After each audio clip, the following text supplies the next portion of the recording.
नमस्कार दोस्तों, मैं राहुल नागपाल और आप देख रहे हैं बहुजन मीडिया। हम लोग हैं गाजीपुर बॉर्डर पर और गाजीपुर बॉर्डर पर जैसा आपको मालूम है कि किसान आंदोलन पिछले 7 महीने से चल रहा है। किसान आंदोलन की बहुत सारी खासियत हैं वैसे तो, लेकिन एक खासियत यहाँ की ये भी थी, एक खूबसूरती ये भी थी कि ये माता सावित्रीबाई फुले के नाम से, जो भारत की पहली महिला शिक्षिका हैं माता सावित्रीबाई फुले, उनके नाम से माता सावित्रीबाई फुले पाठशाला जो है वो चल रही थी। यहाँ जो गरीब बच्चे हैं, जो आसपास के झुग्गी झोपड़ियों में रहने वाले बच्चे हैं, जो लोग यहाँ पर कूड़ा बीनते थे, उन बच्चों को, जो किसान आंदोलन में जो लोग आ रहे थे अपने बच्चों के साथ में, उन बच्चों की शिक्षा प्रभावित ना हो, इस बात को मद्देनजर रखते हुए निर्देश सिंह जो है सामाजिक कार्यकर्ता, उन्होंने इस पाठशाला की स्थापना की थी। अब आज अचानक ऐसा क्या हुआ है कि 7 महीने से लगातार ये पाठशाला जो है वो चल रही थी कि इस पाठशाला को यहाँ से हटना पड़ रहा है। तो निर्देश जी से मालूम कर लेते हैं कि निर्देश जी बताइए हमारे दर्शकों को हुआ क्या है। आप इस पाठशाला को, जो आपने बताया है कि हमें सुनने में आया है कि इस पाठशाला को लेकर के कुछ विवाद है और आप इस पाठशाला को हटा रहे हैं ना चाहते हुए, क्यों? देखिए, पाठशाला जिस दिन से अस्तित्व में आई है और उसके पहले से ही यहाँ कोई ना कोई चुनौती का सामना करना पड़ा है। पाठशाला को हमने खड़ा किया तब से लेके आज तक 4 महीने से 4.5 महीने हो गए, तब से हम लोग कुछ ना कुछ झेल रहे हैं। लेकिन इसलिए कि विचार एजुकेशन का है, विचार जो उद्देश्य है वो गरीब बच्चों को शिक्षित करने का है। हमने किसानों के बच्चों के लिए भी स्कूल खोला था। स्कूल में कोई जाति भेद नहीं है, कोई अमीर गरीब का भेद नहीं होता है। ये तो शिक्षा का मंदिर है। यहाँ तो जो भी आए उसका स्वागत है, पढ़ाने वालों का भी और पढ़ने वालों का भी। हमने शुरू में ये बात कही थी।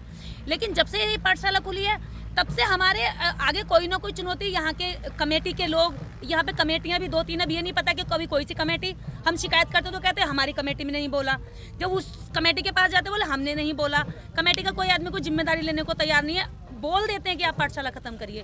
पहले भी एक बार कारण क्या है, क्यों पाठशाला खत्म? पाठशाला से दिक्कत क्या है? मुझे भी नहीं पता क्या दिक्कत है। अभी जैसे बात आई, हमारे जो यहाँ पर शिक्षक है अभी तक संभाल रहे हैं, वो पिछले 4 महीने से कंटिन्यू यहाँ पर हैं। तो उनसे किसी ने आकर के कल कहा, बुला करके, कि आप यहाँ आइए, आप ये स्कूल बंद करिए। अच्छा। हाँ, तो बोले कि भी क्यों स्कूल बंद करें। हाँ, राकेश जी खुद बताएंगे ये बात। पूछ लूंगा पहले, आप थोड़ा सा कहा कि भी आप स्कूल बंद कीजिए। उन्होंने कहा कि भी स्कूल क्यों बंद करें, ये तो अच्छी बात है, इतनी मेहनत कर रहे हैं हम लोग। मैं पिछले 4 महीने से आऊँ, मेरी तबीयत भी खराब हो गई। उस दिन आपने भी इनकी सेहत को लेकर के चिंता जताई कि मैं उसके बावजूद भी लगा हुआ हूँ गर्मी में, केवल इसलिए कि इन बच्चों को शिक्षा मिले। भाई, आप अपने अधिकारों के लिए तो बैठे हो, लेकिन गरीब जो आपसे नीचे के लोग हैं उनको अगर शिक्षा मिल रही तो इसमें क्या बुराई है? और वो भी हम लोग मेहनत कर रहे हैं। आपने कभी आज तक क्या कहा, क्या उन्होंने पाठशाला हटाने के लिए कहा, या पाठशाला से और कोई आपत्ति है? क्या पूरी बात क्या है? देखिए, मुझे नहीं पता कि इनके मन में जिन लोगों ने भी ये कहा है वो किस मुद्दे को लेकर कह रहे हैं, उनके दिमाग की क्या मानसिकता। हालांकि मैं अभी बात करूंगी उन लोगों से। मेरे जो शिक्षक है उनको उन्होंने बहुत बुरी तरीके से हिट किया। हमारे बीच में, मैं आपको रोकते हुए कह रहा हूँ, हमारे बीच में राकेश जी भी हैं जिनसे तमाम बातें हुई हैं। राकेश जी, आप थोड़ा सा आगे आइए और बताइए क्या बात हुई थी। आपकी जो किसान कमेटी है उनके लोगों ने क्या कहा? उन्होंने देखो, ऐसे कुछ नहीं कहा, बस पर्टिकुलर कोई कारण नहीं बताया। बोले कि यहाँ अभी किसान आंदोलन के बच्चे नहीं है, इसलिए बाहर के बच्चे यहाँ नहीं पढ़ेंगे। प्रोटेस्ट केवल किसान आंदोलन के बच्चे ही कर रहे हैं। मतलब आप ये समझिए, मैं अपने दर्शकों को यहाँ बताता चलूँ कि ये स्पष्ट कहा गया कि किसान आंदोलन के बच्चे नहीं हैं, तो इसलिए ये पाठशाला यहाँ नहीं चलेगी। एक तरफ ये कहा जा रहा है कि ये आंदोलन किसानों का नहीं है, जन आंदोलन है, जन जन की भागीदारी। और दूसरी तरफ ये कहा जा रहा है कि ये आंदोलन में चूंकि किसानों के बच्चे नहीं, तो ये पाठशाला यहाँ नहीं चलेगी।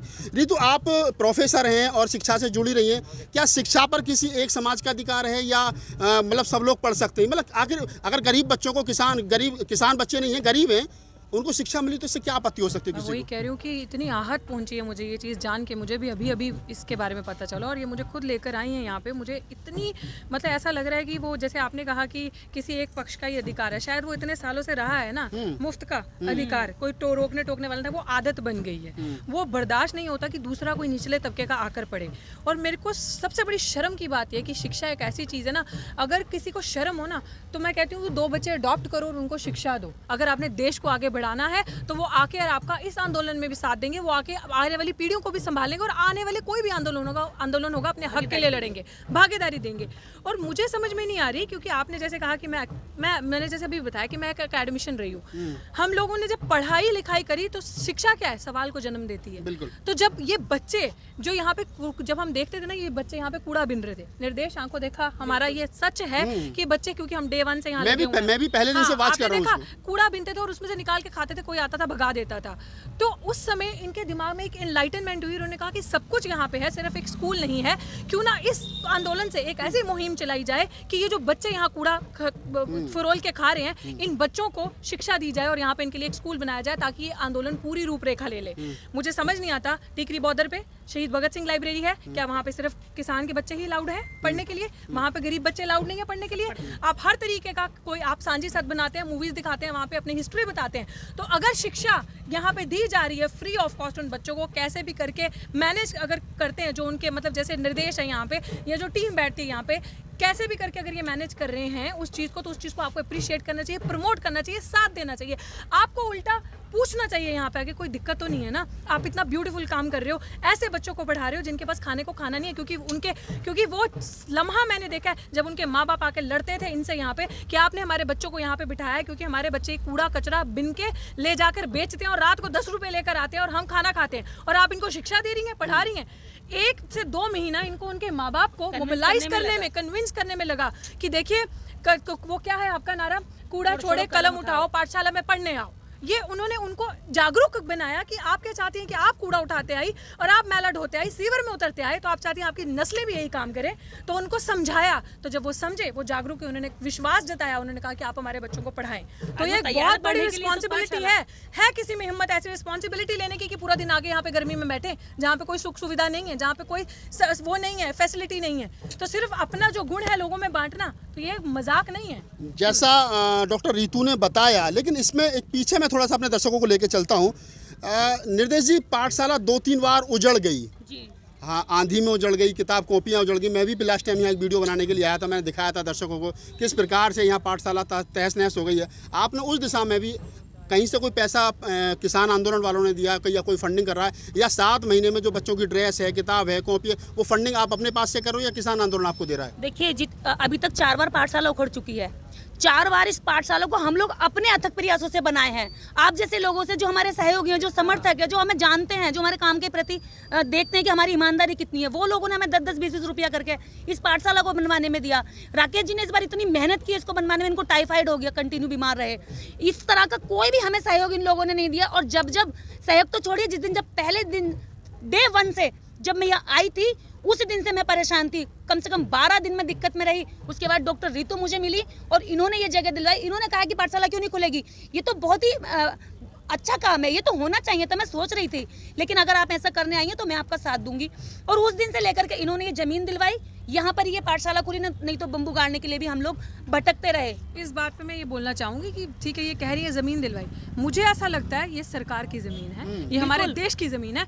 इस पे जितना आपका, मेरा, आंदोलन वासियों का, जितना कमेटी मेंबर्स का, उतना सबका, उनका उतना उन बच्चों का भी अधिकार है। हम यहाँ पे प्रोटेस्ट करना है, प्लॉट काटने नहीं आए, रजिस्ट्री बनाने नहीं आए। यू कैन नॉट से, आप ये किसी को कह ही नहीं सकते कि आप यहाँ से चले जाइए या आप यहाँ पे मत पढ़ाइए। मैं अपने दर्शकों को मैं आप दोनों की बात अभी तक जो हुई है, अपने दर्शकों को ये बताता चलूँ ताकि उनको बात स्पष्ट हो जाए कि 7 महीने में अगर कुछ लोग ये कहना चाहें या बताना चाहें, हम उनका भी पक्ष जानना चाहेंगे कि उनका कोई इस पाठशाला को, किसान आंदोलन के किसी आदमी से कोई फाइनेंशियली हेल्प नहीं हुई है।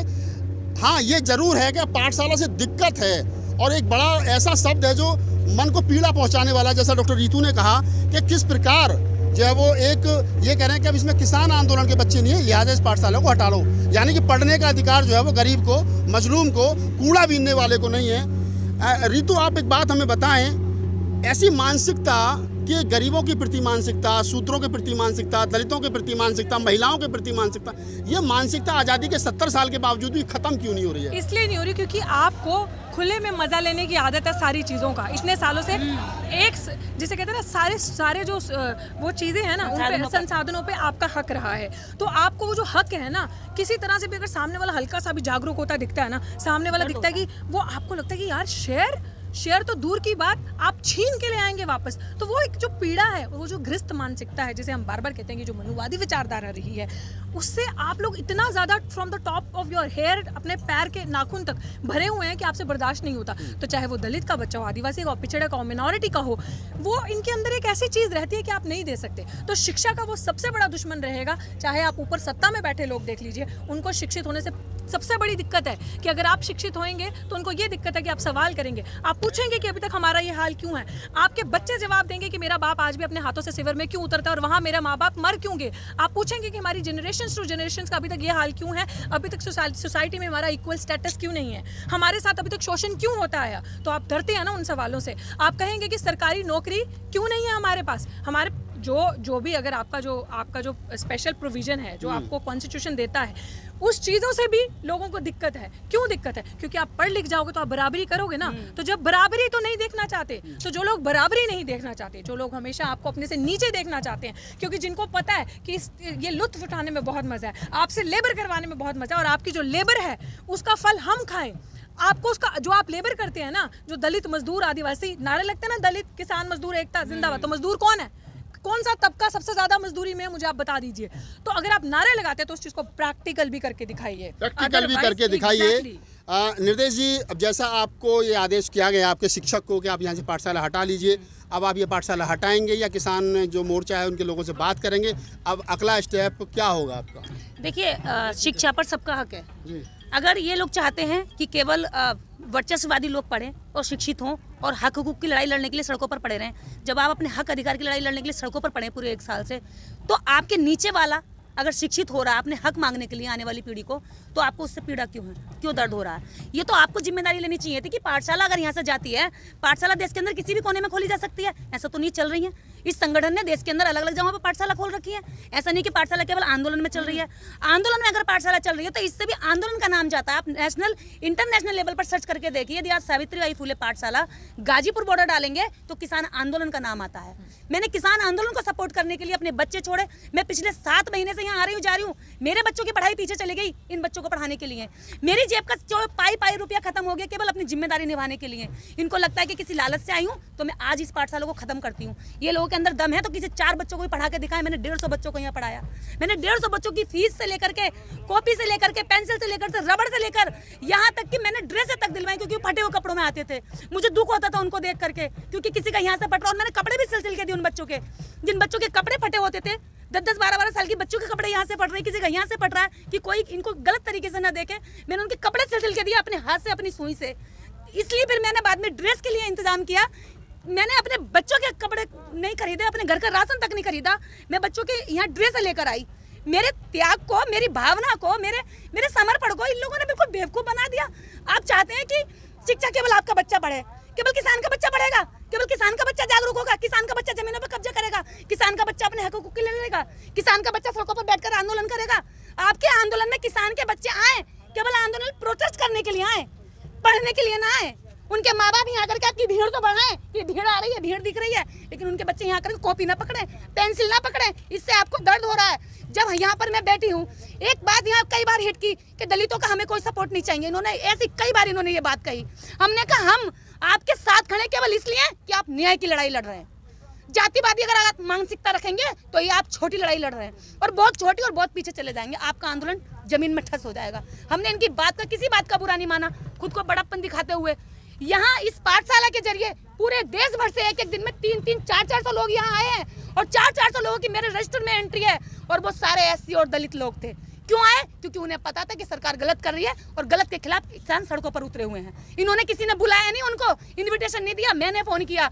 लाखों लोगों को ये पता चला कि मैं यहाँ बैठी हूँ, तो लोग इतनी दूर से प्लेन का टिकट करा के यहाँ आए कि बहन जी केवल इसलिए आए हैं क्योंकि आप यहाँ बैठी हैं।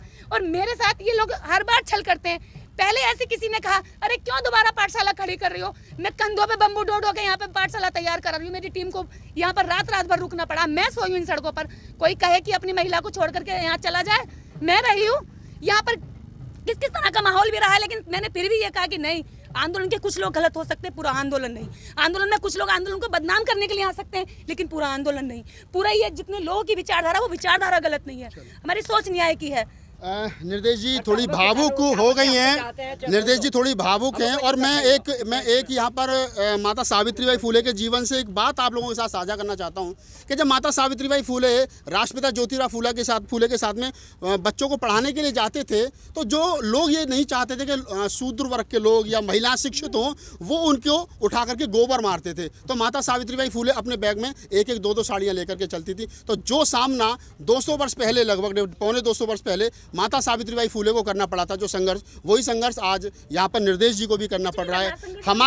हमारी लड़ाई जो है वो असमानता के खिलाफ है, ना किसी जाति के खिलाफ है, ना किसी धर्म के खिलाफ है। हमारी लड़ाई उस पुरुषवादी और मनुवादी मानसिकता के खिलाफ है जो अपने से दूसरे को छोटा समझता है, अपने बच्चे में और गरीब के बच्चे में, कूड़े बेचने वाले के बच्चे में फर्क समझता है। डॉक्टर अम्बेडकर ने कहा था कि शिक्षा वो शेरनी का दूध है जो पिएगा वो दहाड़ेगा। अगर आज निर्देश यहाँ बोल रही हैं, डॉक्टर रीतू जो दिल्ली यूनिवर्सिटी में प्रोफेसर हैं वो यहाँ बोल रही हैं, और अगर मैं पत्रकारिता कर रहा हूँ तो शायद इसलिए कर पा रहा हूँ कि डॉक्टर अम्बेडकर ने इस देश में तमाम जाति, तमाम धर्म, तमाम वर्ग के लोगों को शिक्षा का अधिकार दिया। अभी भी अगर कुछ लोग ऐसे हैं कि नहीं चाहते कि इस देश के गरीब और झाड़ू से सफाई करने वाले, कूड़ा बीनने वाले लोग जो है वो शिक्षित हों, बच्चे शिक्षित हों, तो मैं समझता हूँ कि उनकी संकुचित मानसिकता है और इसमें सुधार होना चाहिए। अगर आपको हमारा वीडियो अच्छा लगे तो इसको लाइक कीजिए, शेयर कीजिए, कमेंट कीजिए और मुझे दीजिए इजाज़त। मैं राहुल नागपाल, कैमरामैन CL बोध के साथ, गाजीपुर बॉर्डर।